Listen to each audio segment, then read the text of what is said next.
Heute zeige ich stärker im Detail, wie man das Programm benutzt und einfach mit den ersten Schritten, die man normalerweise tun wird, wenn man jetzt ein neues Projekt anlegen will. Und ich fange auch jetzt tatsächlich mit 0 an, damit das für uns oder für euch Zuschauer besser nachvollziehbar ist.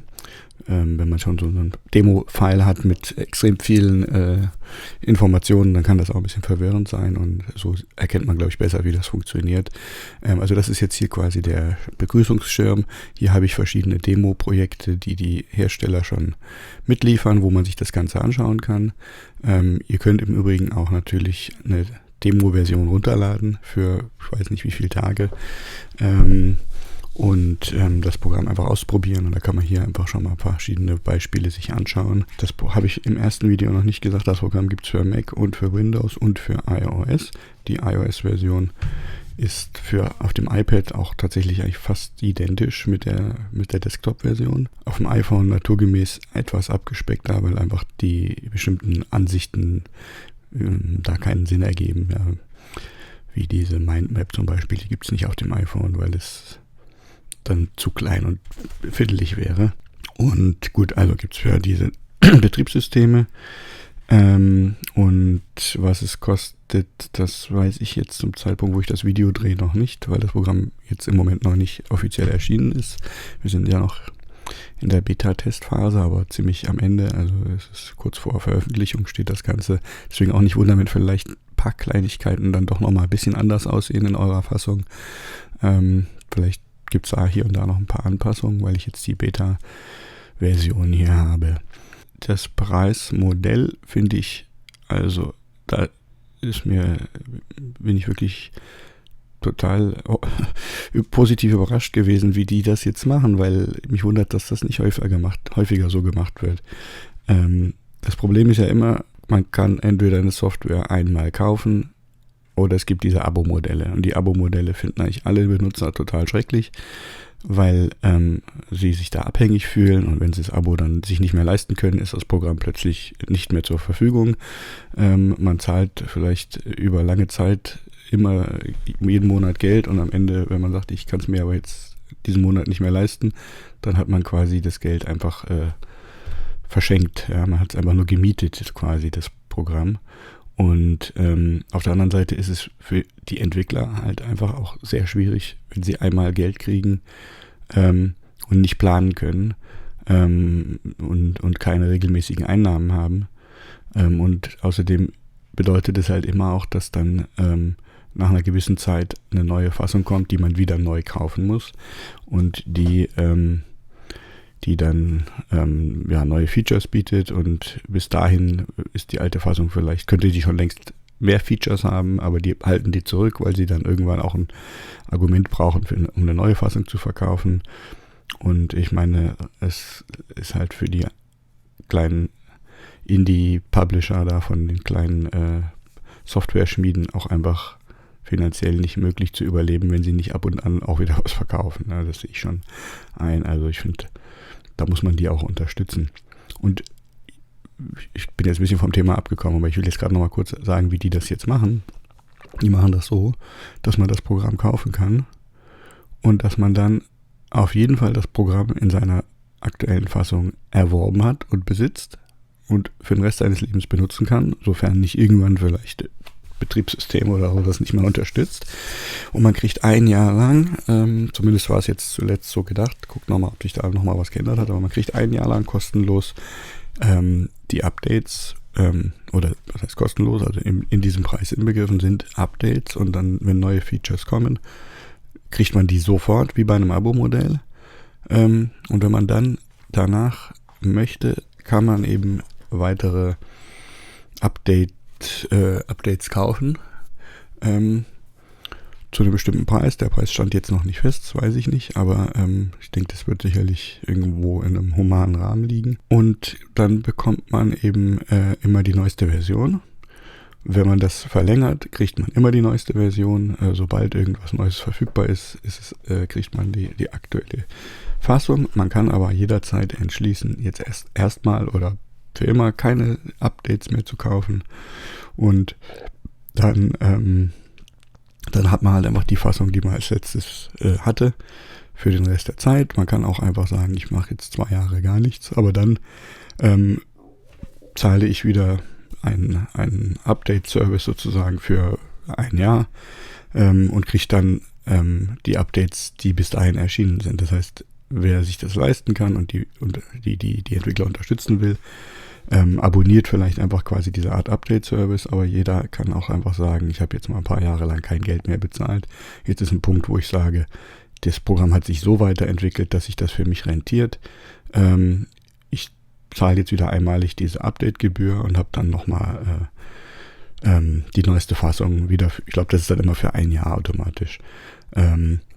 Und das ist eigentlich das allerflexibelste und fairste und für alle Seiten total transparente.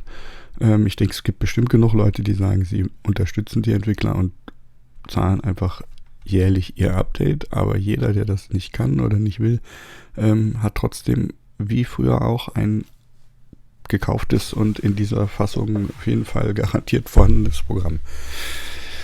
Ja, gut, das jetzt also erstmal kurz Ausflug zum Abo-Modell. Jetzt kommen wir aber wirklich zu der ersten Einführung. Ich habe also jetzt hier den Startbildschirm und ich sage, ich möchte ein neues Projekt erstellen und dann kriege ich eben auf jeden Fall hier einige Templates gezeigt, also Vorlagen, die jetzt hier erstmal zu verschiedenen Bereichen sind. Also General wäre eben einfach erstmal ganz allgemein gehalten, typisch für Fiction. Da ist eben schon drin angelegt, dass man Personen, Orte und bestimmte Plotpoints oder so anlegen kann, so wie man das wahrscheinlich braucht, wenn man Fiction schreibt, Projektmanagement und so weiter. Man kann dann auch eigene Templates erstellen und da abspeichern, so dass man auch, also wenn man jetzt erstmal eine bestimmte Vorlage sich entwickelt hat, wie man üblicherweise seine Geschichten strukturieren will, dann muss man das nicht jedes Mal wieder neu anpassen, sondern kann einfach ein leeres Template mit diesen Vorlagen da reintun. Ich nehme Fiction, weil ich jetzt als Autor das ist, was ich selber am meisten brauchen würde und ich auch vermute, dass jetzt am meisten eigentlich Autoren sich das hier angucken. Wie gesagt, wenn ihr die Demo-Version runterladet, könnt ihr euch das auch alles nochmal selber anschauen. Ich nehme Fiction, da sind schon ein paar wichtige Dinge angelegt, dann geht es etwas schneller und wir fangen nicht mit dem Klein-Klein an, sondern wir können direkt mit den wichtigsten Funktionen anfangen, nämlich wie man dort Ereignisse anlegt. Habe ich hier nochmal weitere Funktionen. Ich nehme Novel. Da wird jetzt hier schon mal kurz erklärt, welche Events und so weiter da als Vorlage drin sind. Kann man alles noch ändern. Ich nehme das. Ich werde es jetzt nicht mit einem Scrivener oder Ulysses Projekt synchronisieren. Kann man aber. Zeige ich euch noch. So, jetzt habe ich hier also ein leeres Blatt. Das Tutorial hier kann ich empfehlen, mal durchzumachen. Ich mache es jetzt aber mal weg. Tutorial könnt ihr selber durchmachen. Ich zeige euch ja die Sachen jetzt einfach auf meine Weise. Jetzt habe ich hier also eine Zeitlinie. Wir haben hier einen normalen Kalender. Ich sage normal, weil ihr habt auch die Option, wenn ihr zum Beispiel in einer Fantasy-Welt schreibt, einen komplett eigenen Kalender mit 10 Monaten und 8 Tagen der Woche mit kryptischen Namen anzulegen oder so. Machen wir jetzt heute nicht. Und jetzt fangen wir einfach mal mit dem Allereinfachsten an. Ja, also sagen wir mal, wir wollen einen Krimi planen, einen Landhaus-Krimi. Wir wissen schon, es wird auf jeden Fall einen Mord geben. Und der ist im Januar 22. So. Und dann habe ich jetzt hier, also ich hätte jetzt hier reinschreiben können, ich schreibe jetzt hier im Inspektor rechts Mord, sagen wir mal, Mr. Smith wird erstochen. So, jetzt hatte ich hier schon das so angeklickt. Das ist natürlich jetzt hier bei der Zoom-Stufe nicht so genau gewesen. Jetzt sagen wir mal, ich will aber nicht, dass das am 1. Januar passiert. Da kann ich hier dieses Kalenderblatt öffnen und es auf den 1. Januar legen. Ich kann auch hier oben festlegen, wie detailliert das sein soll. Also wenn ich jetzt zum Beispiel eine große historische Abläufe mache, da könnte ich einfach nur sagen, ich brauche nur das Jahr. Ja, aber ich könnte sagen, ich brauche nur den Monat. Ich könnte aber sagen, ich brauche es wirklich mit der Uhrzeit und könnte sagen, weil bei einem Krimi ist das vielleicht wirklich wichtig. Ne? Und dann sage ich, das ist um 0 Uhr und 1 Minute und 30 Sekunden geschehen. Also, naja, in den Settings kann man natürlich einstellen, ob man jetzt 24 Stunden oder hier so angelsächsisch AM, PM macht. Ich habe es also jetzt in der angelsächsischen Fassung noch, das können wir im Prinzip jederzeit ändern. Ich lasse jetzt mal so, weil ich euch was anderes da zeigen will als die Settings. So, jetzt habe ich also ein Ereignis angelegt. Hier ist jetzt schon automatisch eine Dauer von 1 Sekunde vorgewählt. Ich kann auch das weglassen und dann hat das einfach keine Dauer, sondern dann ist das einfach nur ein punktuelles Ereignis. Und ich kann aber auch eben sagen, was weiß ich, dauert 5 Minuten, das ist nicht sofort tot. Ich schreibe einfach MIN, dann macht der hier automatisch Minutes draus. Und jetzt habe ich hier mein erstes Ereignis, das hat 5 Minuten gedauert, hat begonnen um 0 Uhr 1 und 30 Sekunden und ging bis 0 Uhr 36 Sekunden. Ja. Wie gesagt, man muss das ja nicht so genau machen, aber wenn es jetzt wirklich drauf ankommt, dass die Haushälterin vielleicht um 0 Uhr das Zimmer verlassen hat, dann ist es relevant, ob das vielleicht kurz danach erst passiert ist. Das heißt, machen wir doch direkt noch ein Ereignis. Ich habe es jetzt eben hier doppelt geklickt. Wie gesagt, das ist je nach Zoom-Stufe ist das sinnvoller oder weniger sinnvoll. Ich habe hier unten dieses Kästchen und damit kann ich die Zoom-Stufe einstellen. Wenn ich dieses Kästchen schmaler mache, ist es höher gezoomt. Ja, dann wird einfach ein größerer, das ist im Prinzip wie so ein, was ich sehe. Ne? Das ist im Prinzip mein Bildschirm. Wenn ich das hier so mache, dann sehe ich einen größeren also einen kleinen, ja, wie sagt man, einen größeren Zeitraum. Ja, jetzt habe ich hier einen Monat, das ist ja immer noch nicht sehr groß, ich mache das also viel kleiner. Ich will natürlich das hier eher im Minutenbereich, jetzt habe ich ungefähr eine Woche. Das kann ich natürlich auch hier mit diesem Hebel machen. Jetzt bin ich hier schon bei Stunden. Hier kann ich auch einstellen, ob das jetzt habe ich es von Jahrzehnte zu Tage. Ich kann das auch grob einstellen und sagen, ich will es in Monaten bis Minuten haben. Dann habe ich einen ganz anderen Rahmen, in dem ich das zoome. Ne? Jetzt hatte ich so einen sehr großen Rahmen, wo ich eher Jahrzehnte hatte, aber für den Krimi brauche ich es eigentlich sehr viel genauer. Das heißt, ich will jetzt hier, wo sind wir? Next Item, kann ich mich direkt dahin machen. Was noch genauer?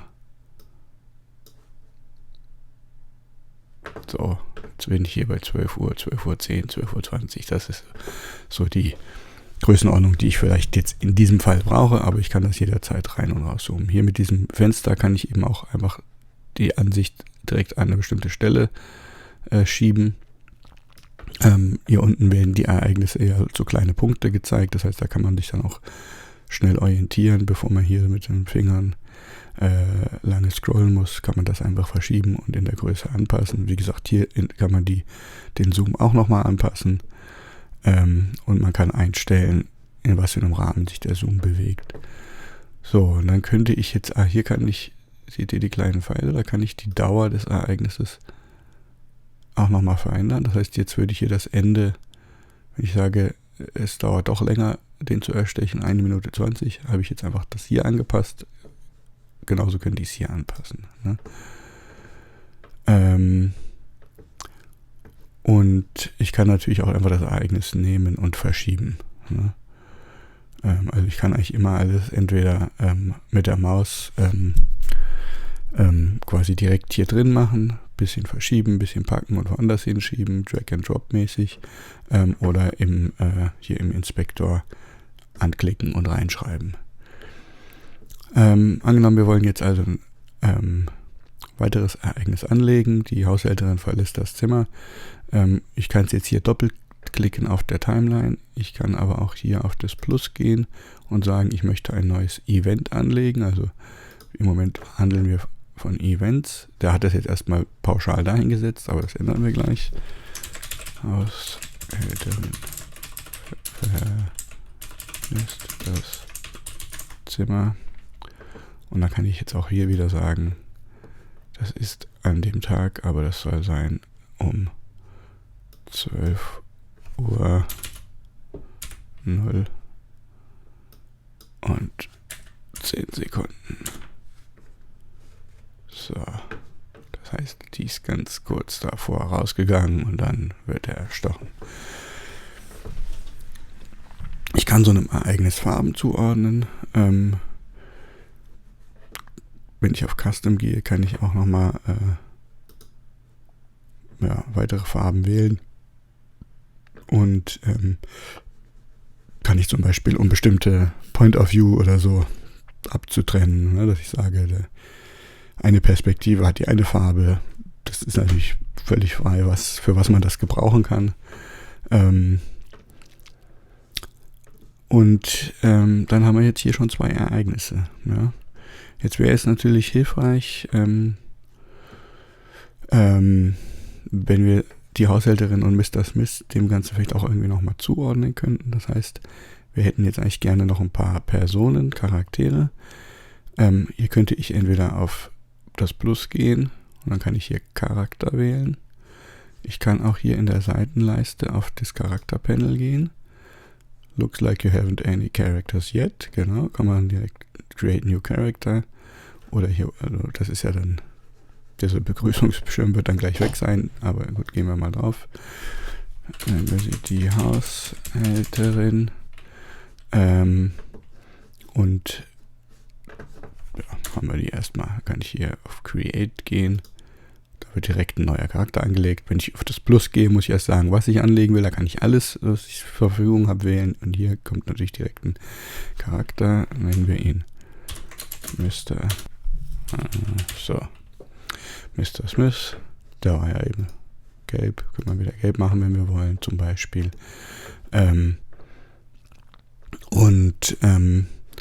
Jetzt seht ihr schon hier, ändert sich das ein bisschen. Es gibt also Dinger, sage ich mal, die Event-like sind, also ereignisartig, wie das hier, was wir eben angelegt haben. Das waren Events, die haben ein Start- und ein Enddatum.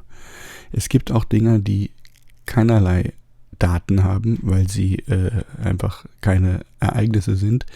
Zum Beispiel Story Arc, ne? Also Handlungsstrang. Das ist nichts, was irgendein festes Datum hat, sondern sage ich, es gibt vielleicht Strang 1 und Strang 2 oder so. Ja? Oder Orte. Ja? Wenn ich sage, ich habe bestimmte Locations, bestimmte Orte, die haben natürlich auch kein Datum. Das ist einfach ein Ort. Und bei Personen gibt es Daten, aber die haben eben ein Geburts- und ein Todesdatum. Todesdatum, wissen wir, ist der 1. Januar 22. 22. Ich brauche Datum und Zeit. 1. Januar. Ja gut, können wir mit Time. Wir wissen ja die Zeit. 0 Uhr 1.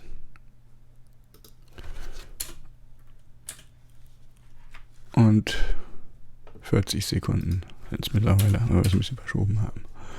So. Das heißt, in dem Fall, gut, geboren ist er natürlich irgendwann vorher. Da reicht ein Tag. Wo bin ich? Der ist geboren, keine Ahnung, 62. Am 2. Januar einen Tag vor seinem Geburtstag ist er erstochen worden. Vielleicht sind die ganzen Gäste da, die wir in unserem Krimi brauchen, alle schon dort für die Geburtstagsfeier. Und die hat er nicht mehr erlebt. Jetzt hat er... gut, jetzt ist natürlich was passiert. Hier war schon eine Duration angelegt.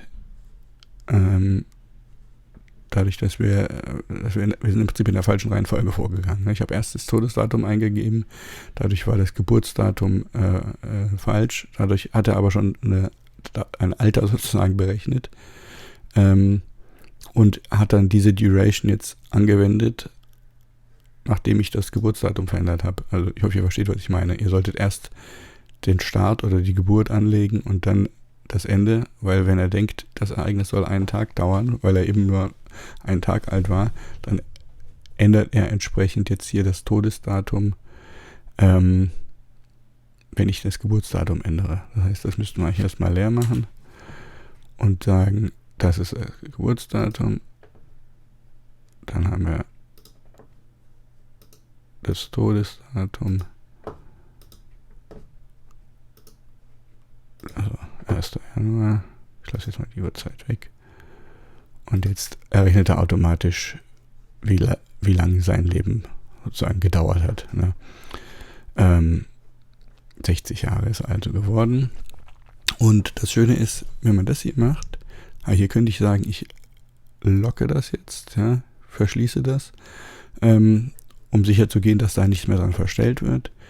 Und jetzt kann ich hier sagen, Mark Birthday on Timeline. Dann sehe ich auf der großen Zeitlinie immer seinen Geburtstag. Ja? Wenn der vielleicht wichtig sein sollte, wenn man irgendwie die Geschichte über mehrere Jahre macht und da war wieder sein Geburtstag, kann ich das so machen. Kann hier auswählen. Geburtstagstorte oder Geschenk. Welches können wir sehen. Und das Schöne ist, wenn ich das mache, dass ich das Geburtsdatum angebe, dann wird mir auch, wenn ich das will, angezeigt, wie alt ein Charakter zu einem bestimmten Zeitpunkt ist. Das heißt, wenn ich jetzt ein Ereignis über einen längeren Zeitraum, eine Timeline habe und habe dann irgendein Ereignis, das 1982 spielt, dann und Mr. Smith ist an diesem Ereignis beteiligt, dann sehe ich direkt, wie alt er ist, wenn ich das mir entsprechend einstellen möchte. Ja, legen wir noch jemanden an. Mrs. Hunter ist vielleicht ein Gast. Der Gärtner. So, haben wir schon mal 4 Personen, die da mitspielen. Und das brauchen wir im Moment nicht. Relationships, können wir sagen, ich möchte zwischen den Personen, kann man zwischen allem Möglichen anlegen, Relationships, aber zwischen Personen, da gibt es vielleicht Sinn. Ich könnte jetzt einen anderen Charakter auswählen, mit dem dieser eine Relationship hat. Sagen wir mal, der Gärtner und die Haushälterin sind verheiratet. Kann ich hier auf Spouse gehen und mir einen Charakter aussuchen, zu dem das Verhältnis Spouse bestehen soll. So. Die haben also jetzt bei diesem Template, was wir jetzt benutzen, schon diverse Möglichkeiten drin. Ja, das sind eigentlich auch ein bisschen viele, finde ich. Wird fast schon ein bisschen unübersichtlich. Die kann man sich aber auch rausnehmen oder man kann auch bei 0 anfangen und die möglichen Relationships zum Beispiel selber anlegen, die man zwischen Charakteren oder zwischen Ereignissen und so weiter zur Verfügung haben will. Wie gesagt, hier ist es jetzt schon recht ausführlich. Ich zeige es nochmal. Wenn wir noch eins machen. Also von Charakter zu Charakter kann man sagen, das ist Family, das ist Friend, Rivale, Associate, Ally, Opponent und so weiter. Also hier gibt es viele Möglichkeiten. Fiancé und Spouse und Partner. Also ich würde das ein bisschen runterbrechen, aber auf der anderen Seite ist es vielleicht auch ganz anregend zu sehen, wie gut man die alle miteinander verknüpfen kann. Ja, natürlich kann man auch mehrere machen. Ja, jemand kann vielleicht Elternteil und trotzdem auch noch Opponent, also Gegner sein. Und man kann die ganz ausführlich untereinander verknüpfen. Wir machen es jetzt nicht zu kompliziert. Hier habe ich, wo wir schon bei diesem Inspektor sind, hier habe ich auch die Möglichkeit, noch eine Zusammenfassung oder Notizen reinzuschreiben. Hier sind eben wieder ein paar Dinge, die schon vorgefertigt haben. Man könnte also hier verschiedene Charaktertypen anklicken, einen Spitznamen, das Geschlecht, wir sind jetzt beim Gärtner, der ist Male, Goals, Motivation und so weiter. Das sind jetzt alles Dinge, die für dieses Template schon mal angelegt haben. Also wenn ihr ein Template bei 0 anfangt, dann ist das hier alles nicht drin. Da habt ihr die freie Möglichkeit, hier bestimmte Eigenschaften anzulegen, die das haben soll. Aber ich denke, für den Anfang ist es nicht schlecht so. Ne? Es gibt hier die Möglichkeit, Attachments anzulegen, also Anhänge. Da kann ich zum Beispiel ein Bild, ich habe jetzt, glaube ich, gerade kein Bild von dem Gärtner vorher runtergeladen, ich bin schlecht vorbereitet, aber angenommen, ich möchte hier ein kleines Bild haben, kann ich ein Bild anhängen, ich kann auch ein Bild verlinken und ich kann auch alle Dateien da anhängen oder verlinken. Ne? Da kann ich also einen Wikipedia-Link zum Beruf Gärtner verlinken, ja, oder ich kann eine PDF verknüpfen mit Informationen, die ich vielleicht zu diesem Charakter als PDF irgendwo auf der Festplatte liegen habe, etc. So, also wir haben ein paar Personen, wir haben bis jetzt erst 2 Ereignisse, können wir noch was ergänzen, machen wir das hier wieder klein. Sagen wir mal, am Vortag hat der Gärtner, wurde mir jetzt Freitag, 31. abends, hat der Gärtner, das Gartenhaus zugeschlossen. Das wird noch wichtig, weil da die Tatwaffe drin war. Gartenhaus zugeschlossen. So, wir sind hier im Inspektor, sehen wir wieder die Uhrzeit. Da hat jetzt automatisch erstmal keine Dauer dieses Ereignisses angelegt. Brauche ich vielleicht jetzt auch erstmal nicht, lasse ich so wie es ist. Aber ich will sagen, dieses Ereignis ist durch den Gärtner geschehen. Muss ich nicht in den Titel reinschreiben, da wird es nämlich also hier habe ich im Prinzip Haushälterin verlässt das Zimmer, ja, da habe ich jetzt quasi schon die Person mit im Titel, aber es reicht eigentlich zu sagen, Gartenhaus zugeschlossen und wer ist daran beteiligt? Der Gärtner. Ja, also ich bin jetzt hier gegangen auf dieses Relationship-Symbol und habe ausgewählt bei Participant, also bei Beteiligter, plus und auf der Gärtner. Jetzt könnte ich zum Beispiel sagen, es gibt noch einen Zeugen dieses Ereignisses, Observer. Das sind jetzt eben wieder die Dinge, die da vom Template vorgegeben werden. Ihr könnt das selber einstellen und könnt sagen, ich brauche noch jemanden, der davon meinetwegen gehört hat. Ja? Oder jemanden, der aktiv beteiligt ist oder passiv beteiligt oder was auch immer. Sagen wir, ich will jetzt noch einen Observer anlegen, jemanden, der das gesehen hat, nämlich Mrs. Hunter, hat das gesehen, ist Zeugin davon, dass der Gärtner das Gartenhaus zugeschlossen hat. Das heißt, hier habe ich jetzt schon ein Relationship angelegt. Wenn ich jetzt hier auf Relationship View gehe, sehe ich zu dem Ereignis Gartenhaus zugeschlossen, gibt es einen O Observer, einen P Participant. Das ist also sind die Verknüpfungen, die wir schon haben. Wir haben noch nicht so viele. Ne? Ich könnte das auch noch mit einem Location verknüpfen. Jetzt ist also nett, weil hier noch keine Location ist. Was mir direkt hier auch vorschlägt, ich könnte über das Plus gehen und sagen, ich will eine neue Location anlegen. Da. Ich kann es aber eben auch direkt hier machen und sagen, Create Location. Okay, ich brauche nämlich ein Gartenhaus. Da könnte ich jetzt hier wieder irgendwelche Notizen zu dem Gartenhaus in meinem Inspektor machen. Ich könnte ein Bild vom Gartenhaus anlegen. Jetzt sehen wir hier, Location Items cannot have dates. Ja, das ergibt wenig Sinn. Es sei denn, ich will unbedingt irgendwie die Möglichkeit haben, irgendwie den Beginn und das Ende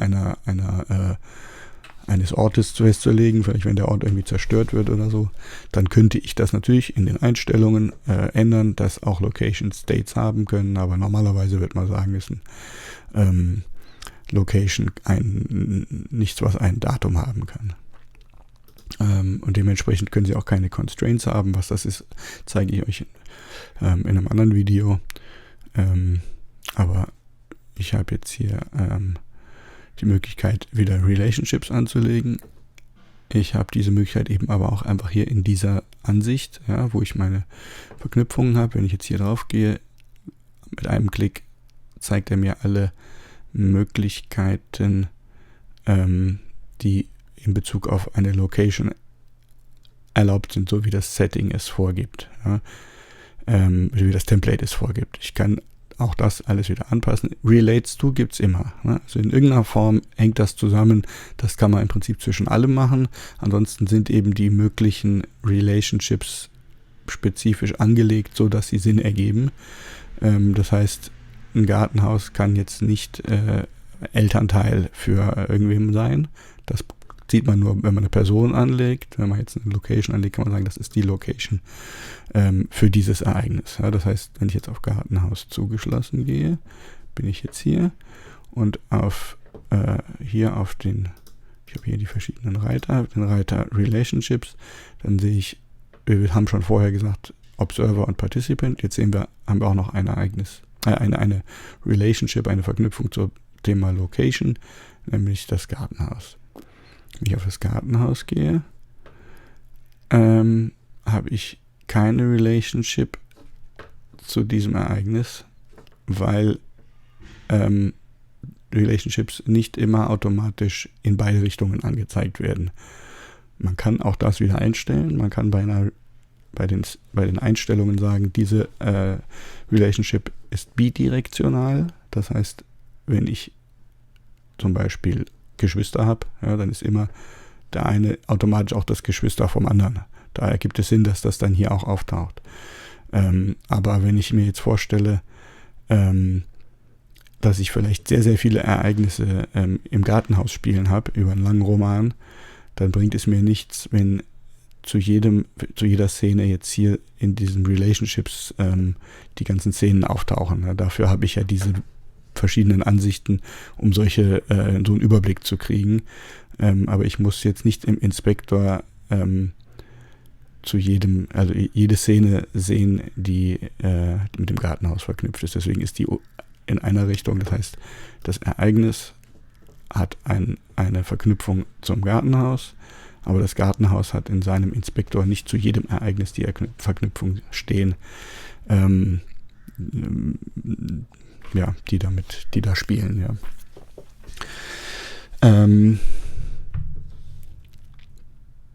Ja, wir haben eben, wie gesagt, auch dieses Spreadsheet. Das heißt, das ist eine Listenansicht, in der im Prinzip hier die Ereignisse untereinander stehen. Und hier könnte ich eben auch einfach neue Ereignisse anlegen. Ich kann sagen,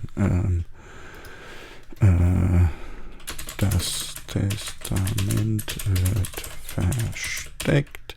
Kann ich einfach auf Return gehen. Bin ich direkt in der nächsten Spalte. So kann ich also sehr schnell verschiedene Sachen anlegen. Die Hake wird aus dem Gartenhaus entwendet. Die Hake wird im See versteckt. Also ich habe jetzt einfach mal ein paar Sachen angelegt, die vielleicht in dem Krimi vorkommen könnten und wo ich vielleicht noch nicht genau weiß, wann die sind. Das heißt, ich habe die jetzt nicht in meiner Timeline mit Doppelklick angelegt. Ich habe jetzt hier auch noch kein Datum angelegt. Hier haben wir irgendwie einen kleinen Glitch in der Darstellung. Das ist was sicherlich noch bis zum endgültigen Veröffentlichen rausgenommen wird. Ich bin, wie ich sagte, noch in der Beta-Fassung. Also lasst euch davon nicht erschrecken. Das wird sicherlich alles noch ausgebügelt. Jetzt ist wieder da. Ja. So, also ich habe jetzt hier ein Ereignis, bei dem ich einfach noch kein Datum zugeordnet habe, weil ich mir das vielleicht noch in Ruhe überlegen muss, wann genau, ja, wenn ich jetzt schon so genau anfange, auf wie viele Sekunden die Haushälterin das Zimmer verlassen hat und wann der Mord ist, dann will ich das vielleicht alles sehr geschickt aufeinander abstimmen, ja, und ich lasse das einfach erstmal offen. Ich habe die Events hier schon mal angelegt, aber sie sind hier auf meiner Timeline noch nicht zu sehen, weil sie noch kein Datum haben. Dafür habe ich sie hier. Dann kann ich Subway View ist noch nicht sehr voll, ja. Ich habe bis jetzt erst ein Ereignis, was irgendwie mit Personen oder Orten verknüpft wurde, ne? Deswegen ist es jetzt hier sehr übersichtlich. Aber wenn ich jetzt sage, ich will auch das mit der Haushälterin verknüpfen, die fehlte uns ja noch, ja? Und wir sagen, dafür ist Zeuge auch Mrs. Hunter. Die scheint da alles im Blick zu haben. Mr. Smith wird erstochen. Gibt es keinen Zeugen, also wäre der Krimi schnell vorbei. Aber sagen wir, es gibt eine Location. Aber er wird ja nicht im Gartenhaus erstochen. Das heißt, wir müssen eine neue Location erstmal anlegen. Location. Und nicht Wohnzimmer, also ein schöner Verschreiber. Wohnzimmer. So. Mr. Smith wird erstochen. Location. Nein. Wohnzimmer. Also das ist jetzt das Wohnzimmer. So. Ich wollte auf Mr. Smith wird erstochen. Jetzt kann ich sagen, also hier Location, Wohnzimmer. Ja. Und die Haushälterin verlässt das Zimmer. Ist auch Location, Wohnzimmer. Jedenfalls bis sie es verlassen hat. So, jetzt gehen wir nochmal auf unseren Subway View. Das hier blende ich wieder aus. Jetzt sehen wir, dass es schon ein bisschen komplexer geworden ist. Ja? Also ich habe jetzt hier einmal, das kann ich hier oben auswählen, was ich sehen will. Ich kann die Locations auch weglassen. Dann habe ich nur die Charaktere und sehe, welcher Charakter ist an welchem Ereignis beteiligt. Oder ich kann das andersrum machen und sagen, ich will nur die Locations sehen, da sehe ich, welches Ereignis spielt an welcher Location. Das wird natürlich ein bisschen witzreicher, wenn das Ganze ausführlicher befüllt ist. Narrative View zeige ich euch nochmal ausführlicher in einem anderen Video. Jetzt geht es erstmal um die Basis. Ja. Also wir haben hier unsere Timeline, wo wir Ereignisse anordnen können. Wir haben das Spreadsheet, in dem wir alle Ereignisse sehen, auch die noch nicht zeitlich zugeordnet wurden. Und hier kann ich einfach erstmal loslegen und brainstormen, ja, und die ganzen Ereignisse raushauen, ohne viel zuzuordnen. Ja. Zack, zack, zack. Und dann kann ich immer noch später sagen, ich ändere hier das Datum, beziehungsweise jetzt hier, Moment, wo geht das? Hier kann ich auch auswählen, was ich alles in diesem Spreadsheet anzeigen lassen will. Das heißt, ich könnte zum Beispiel sagen, ich mache auch hier einen Haken bei der Location. Dann taucht die hier auf und dann kann ich auch schnell in diesem, ohne dass ich das Inspektor erst öffnen muss, kann ich einfach hier öffnen. Zack, sehe die möglichen Locations. Vielleicht hat das Testament ja auch im Gartenhaus versteckt. So. Ne? Und dann geht das ganz schnell, dass ich einfach nach und nach zusätzliche Informationen anlegen kann, ohne dass ich da sehr viel rumklicken muss. Das lässt sich also alles anpassen. Das hier kann ich größer und kleiner machen. Das ist hier klar. Und ihr seht jetzt auch hier dieser erste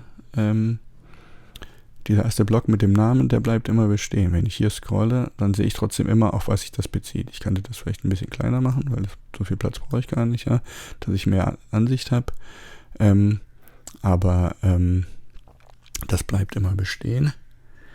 Und ich habe jetzt im Übrigen das Ganze hier auf meinem Mac relativ klein gemacht, das Fenster, damit das dann hinterher im Video nicht zu klein ist. Ne? Also im Prinzip auf einem großen Bildschirm kann ich natürlich viel mehr auf einmal sehen.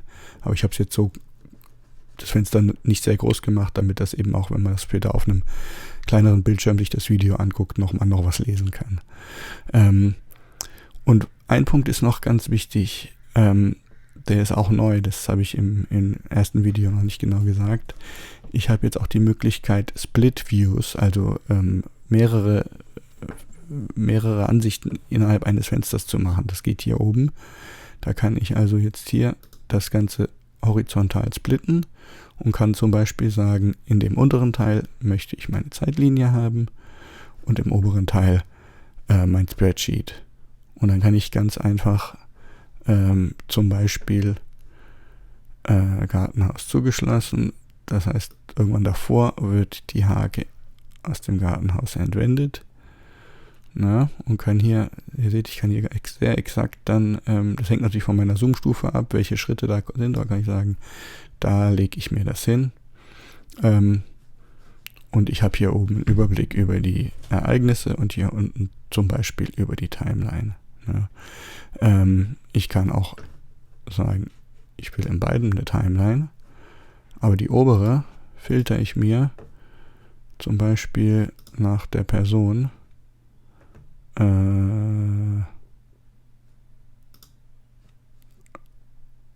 Alles, wo die Haushälterin Participant ist. Die untere. Moment, was ist jetzt passiert? Also, ich bin hier oben. Achtung, hier gibt es All Views und Focused Views. Jetzt habe ich All Views gehabt. Focused View. Der Focused, also der fokussierte Blick, ist die hier durch eine blaue Markierung erkennbare Ansicht.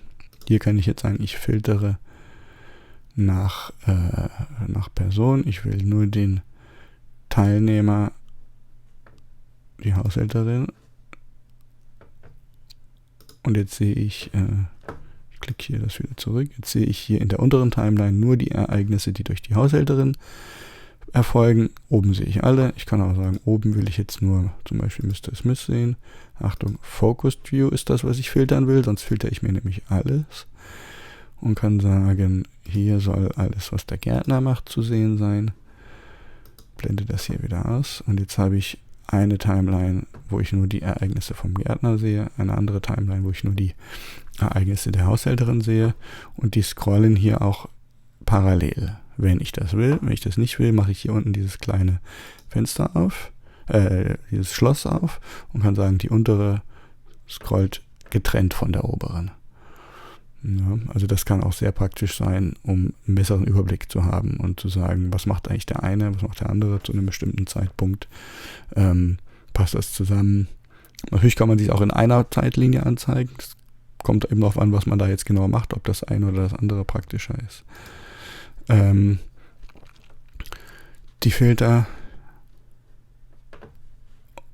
ihr seht an dem kleinen 1 hier oben, dass es einen Filter beim fokussierten Blick gibt. Bei All Views gibt es keinen Filter. Kann ich ganz schnell mit Clear All löschen. Für diesen Fokus kann ich es auch alles wieder löschen. So, jetzt ist alles wieder da. Diese Seitenleiste blende ich wieder aus, indem ich dann nochmal draufklicke. Jetzt kann ich sagen, oben habe ich Spreadsheet. Und wenn ich die Alt-Taste drücke, dann ändert sich dieser Split View in horizontal. Ihr seht es hier. Ne? Das heißt, ich könnte jetzt auch noch sagen, ich will das auch nochmal so splitten. Und hier nochmal mein Relationship View haben. Das wird jetzt hier auf diesem kleinen Bildschirm ein bisschen unübersichtlich. Aber glaubt mir, auf einem großen Mac-Bildschirm kann man echt sehr viele verschiedene Fenster aufmachen. Theoretisch kann man, ich glaube, bis zu 12 oder sowas machen. Das wird man in der Praxis selten brauchen. Aber wenn man sich das auf einem großen Bildschirm anzeigen lässt, da kann es schon Sinn ergeben, dass man vielleicht sogar 3 oder 4 Ansichten quasi parallel sich anzeigen lässt. Ja. Die Mindmap noch in einem und im anderen das Spreadsheet und unten in groß die Zeitlinie oder was auch immer. Wie gesagt, hier sieht das jetzt ein bisschen sehr klein aus, aber das ergibt schon Sinn, und man muss ja nicht zu viele aufmachen, aber man darf. Das ist schon mal erfreulich, dass man es darf. Das war jetzt erstmal die Einführung in die wichtigsten Grundlagen, wie ich Ereignisse anlege, wie ich Personen und andere Dinge anlege und wie ich sie miteinander verknüpfe. Vielleicht noch einmal zum Verständnis für die Terminologie, die hier verwendet wird, weil das ein bisschen verwirrend sein kann, aber es ist im Prinzip total sinnvoll und logisch. Also das ist alles total logisch bei diesem Programm, aber es sind zum Teil halt komplexe Dinge möglich, die einen den Kopf verdrehen können, wenn man jetzt nicht so einen scharfen mathematischen Verstand hat. Und ich habe nicht so einen scharfen mathematischen Verstand. Also ich habe grundsätzlich Items, und Items sind im Prinzip alle Dinger, die ich anlegen kann. Das heißt, ein Ereignis ist ein Item, eine Person ist ein Item. Ja, und dann habe ich Items, die sind event-like, das heißt, das sind im Prinzip Ereignisse, die irgendwie ein Datum haben. Und ich habe die anderen, die nicht event-like sind. Das heißt, ich habe Personen, Orte, abstrakte Konzepte wie Spannungsbogen, Klimax, Auflösung oder sowas. Ja. Und dann habe ich Item-Types, das heißt verschiedene Typen von Items. Das wird dann wichtig, wenn ihr anfangt, selber solche Einstellungen zu verändern oder ein eigenes Template zu machen. Wir haben ja jetzt einfach mit dem vorgegebenen Template gearbeitet und da ergibt sich das relativ logisch. Aber angenommen, ich möchte jetzt noch die Möglichkeit ergänzen, ja, sowas wie Exposition, Klimax, Auflösung irgendwie anzugeben. Ne? Da muss ich einen neuen Item-Type anlegen, den nenne ich vielleicht Handlungselemente und dann klicke ich das entsprechend an. Das zeige ich euch ja dann auch nochmal und muss sagen, das ist hat kein Startdatum, das ist einfach nur eine Information, die ich einer Sache zuordnen kann. Und dann habe ich eben also einen neuen Item-Type geschaffen und dann habe ich also Items und dann habe ich die Möglichkeit, solche Items miteinander in irgendeiner Form zu verknüpfen und das sind die Relationships. Und ein Relationship kann ich eben auch wieder zuordnen, wie wir es eben gesagt hatten. Also Personen können untereinander bestimmte Relationships haben und es gibt dann in den Einstellungen ein Menü, wo ich Relationships festlegen kann. Und da kann ich sagen, ich brauche unbedingt noch keine Ahnung, Angestellter als mögliche Relationship. Ja, die würde man dann so einstellen, dass nur Personen zu anderen Personen Angestellter sein können. Person zu Event ergibt keinen Sinn. Ja, und je nachdem, wie ich das eingestellt habe, wird mir halt eine bestimmte Möglichkeit dann erlaubt, wenn ich das anlegen will. Ja, das heißt, wenn ich jetzt hier öffne, kann ich ja sagen, ich will zu einem Event eine Verknüpfung erstellen. Da kriege ich andere Möglichkeiten, andere Relationship Types als zu Charakter. Ja, und ich könnte das jetzt ändern, dass ich auch noch sage, Angestellter ist hier möglich. Aber hier wäre es nicht drin. Das ist also das Zweite. Es gibt Items, das sind Dinger, und es gibt Relationships, das sind Verknüpfungen.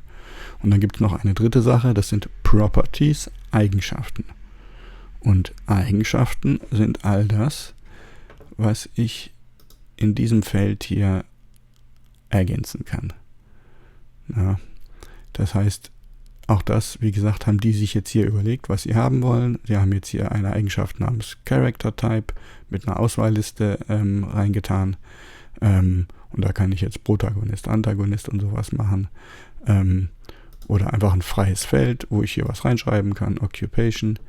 Und das sind eben Eigenschaften, die einem Item, also einem Ding, zugeordnet wurden. Das ist keine Relationship, weil sie nicht zwischen zwei Objekten funktionieren, sondern sie sind einfach nur diesem einen Objekt zugeordnet. Ja, also ein Item kann man auch ein Objekt nennen. Oder, ja, ich habe halt Ding gesagt. Ja. Und das kann erstmal verwirrend sein, weil man natürlich auch die Freiheit hat, auf verschiedene Weise Informationen hier reinzugeben. Also ich könnte sagen, ich möchte, dass der Punkt Klimax ein Objekt ist, mit dem ich eine Verknüpfung zu zu einem Ereignis erstelle, oder ich könnte auch sagen, ich möchte, dass ein Ereignis hier unter dem Punkt Properties einfach eine kleine Eigenschaft hat, wo ich wo ich sagen kann, das ist ein Klimax. Ja. Ich hoffe, ich habe euch jetzt nicht zu sehr verwirrt, weil das kann verwirrend sein. Lasst euch nicht abschrecken. Wenn man die Templates benutzt, braucht man das alles erstmal nicht.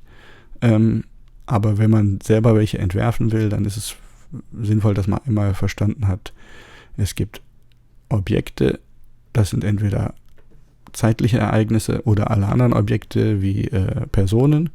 Es gibt Verknüpfungen, das sind die Relationships. Die Objekte sind die Items, die Verknüpfungen sind die Relationships und jedes Objekt kann eigene Eigenschaften haben, das sind die Properties. Und die Eigenschaft bezieht sich nur auf dieses Objekt, während die Verknüpfungen zwischen verschiedenen Objekten bestehen. Ja, ich zeige euch das dann auch nochmal, aber ich denke, diese Grundbegriffe, diese 3, die muss man einmal verstanden haben. So, jetzt klingelt hier sogar mein Wecker. Ja, das dann erstmal soweit für heute. Und beim nächsten Mal zeige ich euch den Narrative View, also die Möglichkeit, eine Reihenfolge unabhängig von der chronologischen Reihenfolge, eine Reihenfolge der erzählten Ereignisse festzulegen.